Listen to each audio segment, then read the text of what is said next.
À quoi vous accrochez-vous lorsque votre pays est en train d'être effacé? Quand la faim est utilisée comme une arme, que la langue est réduite au silence et que la survie devient une forme discrète de résistance. Dans cet épisode, nous voyageons à travers les yeux de ceux qui ont enduré l'inimaginable, de la famine cachée des années 1930 aux rues dévastées de Mariupol. 3 livres, 2 moments de l'histoire, un esprit indomptable. Bienvenue à Gateway Books par Crestance, épisode 7.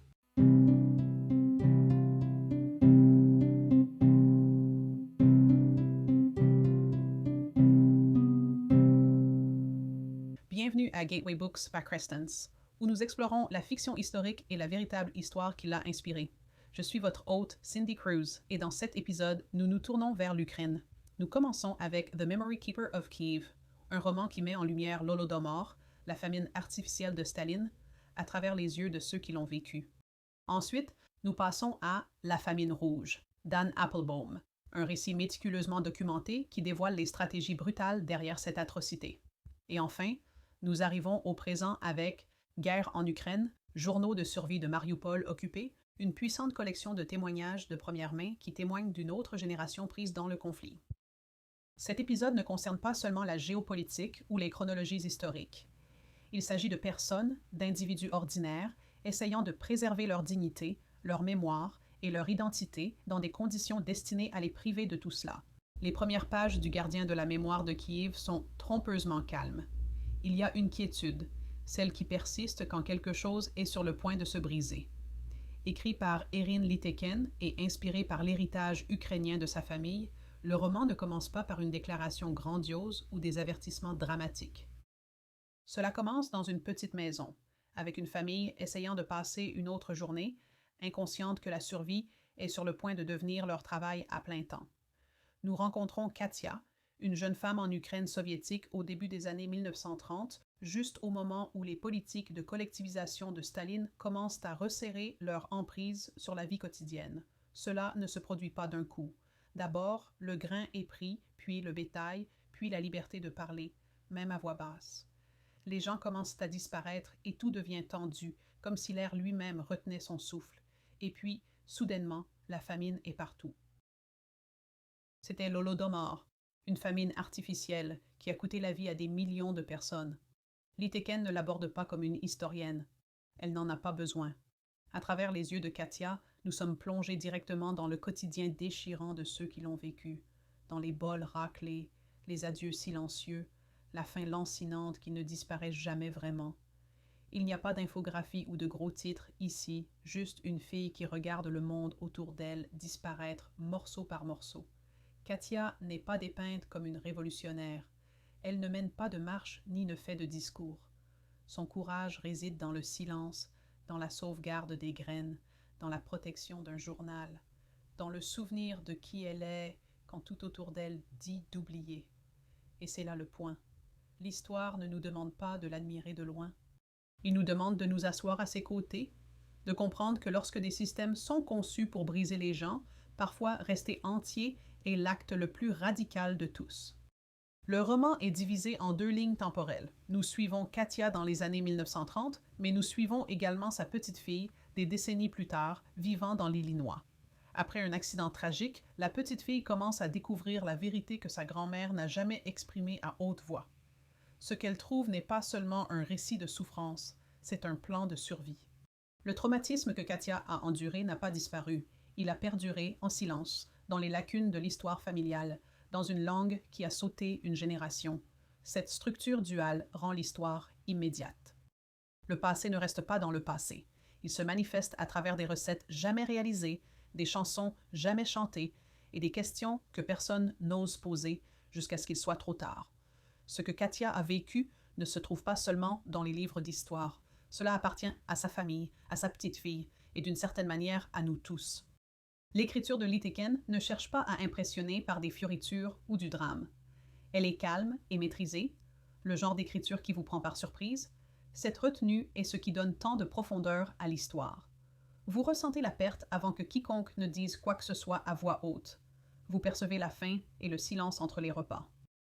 Le chagrin n'est pas livré en un seul instant, mais en couches, lentement, jusqu'à ce que vous réalisiez qu'il est partout. Ce qui est frappant dans cette histoire, c'est combien elle demande au lecteur de prêter attention aux petites choses. Une croûte de pain devient une bouée de sauvetage, un regard entre frères et sœurs, une berceuse fredonnée pour personne. Ce sont ces choses qui portent les gens à traverser. Il n'y a pas de miracle ici, pas de grand sauvetage, juste des gens qui se tiennent les uns aux autres et à tout ce qu'ils peuvent encore revendiquer de leur humanité. Et quand nous revenons à l'intrigue du présent, ce fil reliant le passé et le présent semble bien tendu. La petite fille ne se contente pas de retrouver le passé de sa famille. Elle découvre une partie d'elle-même dont elle ignorait l'absence. Le silence de sa grand-mère n'était pas seulement un secret, c'était une protection. Et maintenant, briser ce silence devient un acte de guérison. Dans le monde d'aujourd'hui où l'Ukraine est à nouveau au centre du conflit, ce roman ressemble à bien plus qu'une fiction historique. C'est un rappel que ces histoires ne restent pas dans le passé. Elles vivent dans les familles, dans les traditions, dans les cicatrices que nous héritons sans connaître leur origine. Le gardien de la mémoire de Kiev nous plonge dans l'expérience d'une famille face à l'Holodomor, ses silences, ses cicatrices et les fragiles fils de mémoire qui survivent. Mais la fiction a ses limites. Pour saisir pleinement l'ampleur et l'intention derrière ce traumatisme historique, nous nous tournons vers les archives historiques elles-mêmes. Le livre d'Anne Applebaum, Red Famine, Stalin's War en Ukraine, offre cette perspective en élargissant le focus d'un foyer pour examiner les politiques systématiques qui ont mis une nation à genoux. Là où Liteken nous donne la vérité émotionnelle, Applebaum nous offre le bilan factuel. Ensemble, ils éclairent non seulement ce qui s'est passé, mais aussi pourquoi il est important de s'en souvenir. Dans Red Famine, Stalin's War in Ukraine, l'historienne Anne Applebaum plonge les lecteurs au cœur de l'une des famines les plus dévastatrices et politiquement complexes du XXe siècle, l'Holodomor. À travers des recherches archivistiques minutieuses, des témoignages de survivants et une analyse percutante de la politique soviétique, Applebaum démantèle toute notion persistante selon laquelle la famine de 1932 et 1933 n'était qu'une conséquence tragique du mauvais temps ou d'une mauvaise planification. Elle soutient qu'il s'agissait d'un acte délibéré de violence politique, une tentative de briser l'esprit des gens et de les soumettre. Pour comprendre comment la famine s'est déroulée, Applebaum commence par exposer le contexte plus large de la collectivisation, la campagne de Staline visant à saisir les terres agricoles privées à travers l'Union soviétique et à les placer sous contrôle de l'État. Il est important de se rappeler que l'Ukraine n'était pas la seule région soumise à ces politiques brutales. Les paysans au Kazakhstan, en Russie et dans d'autres régions de l'URSS souffrent également énormément. Mais la géographie unique de l'Ukraine et sa production agricole la rendaient particulièrement vulnérable. Connue sous le nom de « le grenier de l'Europe », l'Ukraine avait longtemps été centrale pour l'approvisionnement en grains de l'Empire. Son sol noir était parmi les plus fertiles du continent et ses agriculteurs étaient productifs, indépendants et profondément enracinés dans leurs terres. Pour Staline, cette combinaison, productivité, indépendance et identité nationale, représentait une menace. Les paysans ukrainiens ont résisté à la collectivisation dès le début. Ils ont abattu le bétail plutôt que de le céder aux fermes collectives. Ils ont caché le grain, ralenti la production et se sont accrochés à leurs traditions culturelles, leur langue et leurs pratiques religieuses. Moscou a répondu par la force. Des brigades armées sont intervenues pour confisquer non seulement le grain, mais tout ce qui était comestible, betteraves, pommes de terre, même les jardins familiaux. Des villages entiers ont été mis sur liste noire, ce qui signifiait qu'ils étaient privés d'accès au commerce, à la nourriture ou à l'aide. Des passeports internationaux ont été introduits pour empêcher les gens de fuir. Les frontières entre l'Ukraine et les autres républiques soviétiques ont été scellées. Applebaum présente un argument glaçant. Il ne s'agissait pas d'une famine comme conséquence de la politique, mais d'une famine en tant que politique. Et les chiffres le confirment. Au plus fort de l'Holodomor, des milliers d'Ukrainiens mouraient chaque jour. Des familles mouraient de faim à côté de greniers pleins. Des enfants s'effondraient à l'école. Les voisins se retournaient les uns contre les autres, non par malveillance, mais par pur désespoir. Et pourtant, les responsables soviétiques continuaient d'extraire du grain pour l'exportation, déterminés à atteindre les quotas et à prouver le succès du plan quinquennal. Ce qui distingue Red Famine, ce n'est pas seulement la clarté d'Applebaum dans l'exposé des faits, mais aussi sa documentation minutieuse de la manière dont le régime soviétique a effacé la vérité. Des journalistes comme Walter Durant du New York Times ont minimisé ou nié la famine, assurant aux audiences occidentales que tout allait bien. Les diplomates étrangers étaient tenus à l'écart des zones rurales. Les intellectuels et les leaders culturels ukrainiens qui s'exprimaient étaient arrêtés, exilés ou exécutés. Même en Ukraine, ceux qui ont survécu ont été contraints au silence. Pendant des décennies, l'Holodomor a été supprimé de la mémoire collective, connu intimement dans des cercles privés, mais absent des récits officiels. Le livre d'Applebaum est une réponse à ce silence. Il rétablit non seulement le dossier historique, mais aussi le poids moral de ce qui s'est passé. En le qualifiant de génocide, et elle le fait, elle aligne l'Holodomor avec d'autres actes de violence de masse destinés à détruire un peuple, non seulement physiquement, mais aussi culturellement et politiquement. Elle accorde également une grande attention au coût humain. Bien que les statistiques soient nécessaires pour comprendre l'ampleur, les estimations varient entre 3,5 et 5 millions de morts. Ce sont les voix individuelles qui restent en mémoire. Une mère faisant bouillir du cuir pour en faire de la soupe, un enfant errant seul après avoir enterré sa famille, des villageois tenant des journaux en secret, sachant que s'ils étaient découverts, ils disparaîtraient eux aussi. Ce niveau de détail, tiré de récits de survie et d'archives exhumées, confère à Red Famine une résonance émotionnelle qui perdure bien au-delà des pages. Cela nous rappelle que la famine n'est pas sans visage. C'est une méthode de contrôle aux conséquences qui se répercute à travers les générations. Applebaum explore également comment la famine a façonné l'identité nationale ukrainienne. En essayant d'effacer l'idée d'un peuple ukrainien distinct, Staline l'a involontairement renforcée. Le traumatisme, le silence, la mémoire de la souffrance sont tous devenus partie intégrante de l'histoire ukrainienne. Et dans les années qui ont suivi l'indépendance, le processus de remémoration à travers les monuments, les programmes scolaires et le discours public est devenu un acte de défi politique et de guérison culturelle. Même aujourd'hui, l'héritage de l'Holodomor continue de façonner la relation des Ukrainiens avec la Russie. Les tentatives de suppression de la langue, de la culture et de l'autonomie ukrainienne ne se sont pas arrêtées avec Staline. Elles ont réapparu sous différentes formes, campagnes de désinformation, révisionnisme historique et agression militaire. Dans ce contexte, Red Famine ne ressemble pas à une étude historique lointaine. Il semble actuel, urgent et essentiel. Ce qu'Applebaum fait si efficacement, c'est d'amener le lecteur dans une conversation sur le sens même de l'histoire. Que se passe-t-il lorsque la souffrance est niée, lorsque les histoires sont enterrées, lorsque des populations entières se voient dire que leur vérité ne compte pas? Entre ses mains, l'histoire devient non seulement un enregistrement du passé, mais aussi un champ de bataille pour la dignité et la reconnaissance. Elle ne prétend pas que chaque responsable soviétique avait l'intention de tuer des Ukrainiens, mais le tableau qu'elle dresse est plus complexe, une combinaison d'extrémisme idéologique, de paranoïa, de déshumanisation et de cruauté systémique. Mais le résultat reste le même, des millions de morts, une culture presque effacée et une vérité pour laquelle il a fallu se battre longtemps après la fin de la violence. En tant que lecteur, on ne nous demande pas simplement de témoigner. On nous demande de voir les schémas pour comprendre comment la famine peut être utilisée comme une arme, comment la bureaucratie peut masquer la brutalité et comment la mémoire, une fois retrouvée, peut résister à l'effacement. Red Famine est une lecture difficile mais nécessaire. Elle n'offre pas de réconfort. Elle offre de la clarté et, à une époque où l'autoritarisme est de nouveau en hausse et où la vérité elle-même semble précaire, le travail d'Applebaum sert à la fois d'avertissement et d'appel à se souvenir. Plus que tout, il nous demande de nous concentrer sur l'histoire humaine. Les personnes qui enterrent leurs proches sans cérémonie, les familles qui cachaient des morceaux de nourriture dans les murs ou sous les planchers, ceux qui ont survécu et ceux qui ne l'ont pas fait. Leur vie n'était pas des effets secondaires de la politique, elles étaient la cible.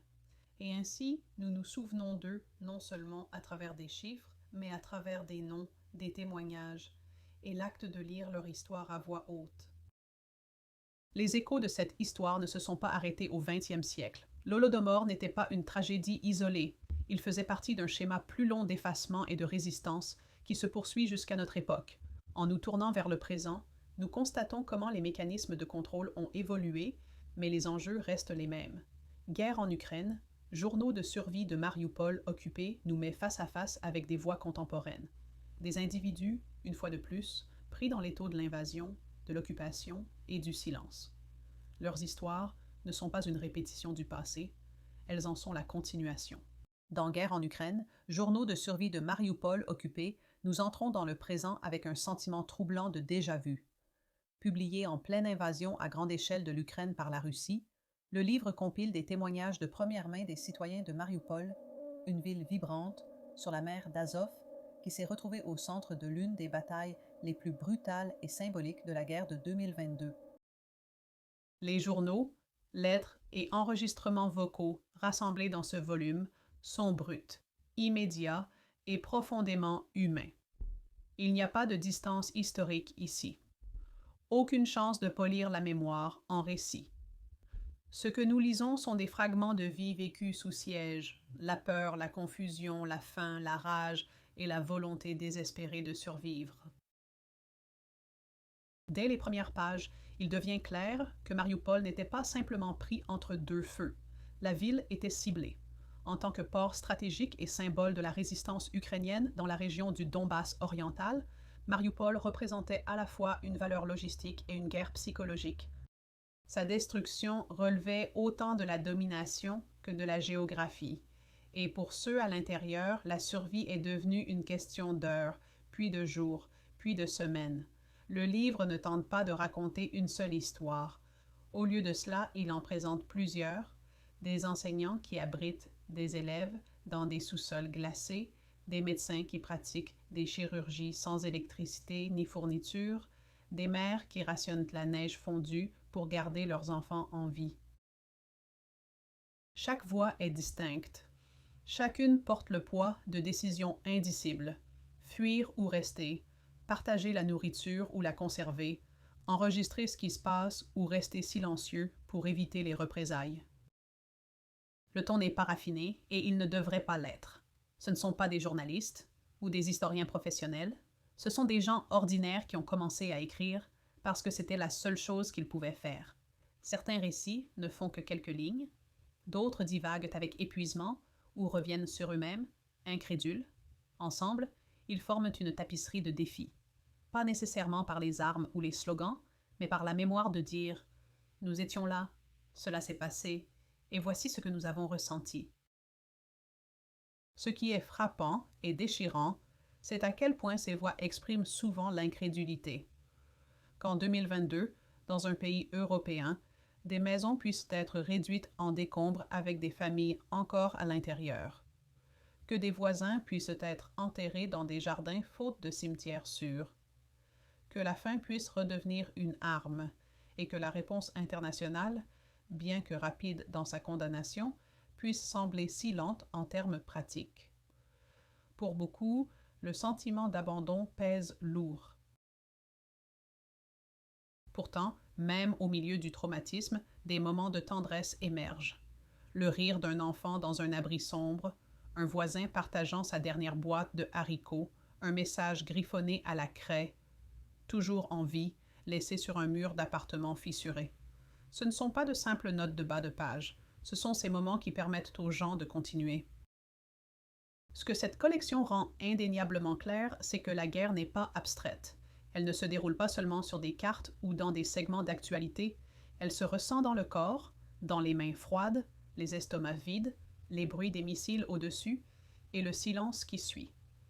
Et pour ceux de Mariupol, le silence est devenu déterminant. Coupés du monde extérieur, les habitants ont dû créer leurs propres archives de la réalité, souvent sans savoir si quelqu'un les lirait un jour. Certains n'ont pas survécu pour voir leurs mots publiés. Leurs voix, conservées dans des carnets ou des mémos vocaux, sont des actes de résistance en soi. Comme les journaux tenus pendant l'Holodomor, ces témoignages modernes affirment une vérité qui pourrait autrement être niée ou déformée au-delà de toute reconnaissance. Les lire côte à côte avec l'histoire explorée dans Red Famine révèle des continuités douloureuses. À l'époque, comme aujourd'hui, l'identité ukrainienne, langue, culture, autonomie, était perçue comme une menace par une puissance voisine. À l'époque, comme aujourd'hui, le contrôle de l'information faisait partie de la bataille. À l'époque, comme aujourd'hui, les gens ordinaires subissaient les conséquences de l'ambition impériale. Mais ce qui émerge également, c'est la continuité du courage. Il y a une force particulière dans ces journaux qui réside non pas dans la certitude, mais dans la vulnérabilité. Ils ne sont pas écrits par des personnes qui savent comment l'histoire se termine. Il y a de la colère, de la peur, du désespoir, et pourtant un choix de parler. Ce choix est important, car une fois que des histoires comme celle-ci existent, elles ne peuvent pas être effacées. Elles deviennent des preuves, des témoignages, des souvenirs. Dans une entrée, une femme écrit qu'elle allume une bougie dans le sous-sol pour honorer sa mère décédée pendant le siège. Elle décrit comment la bougie tremblait à chaque explosion, comment elle la protégeait avec ses mains pour qu'elle ne s'éteigne pas. Il est difficile de ne pas voir une bougie comme une métaphore de chaque voix dans ce livre, fragile, vacillante, mais vivante. Les éditeurs de ce volume ne tentent pas de façonner les entrées en une seule narration.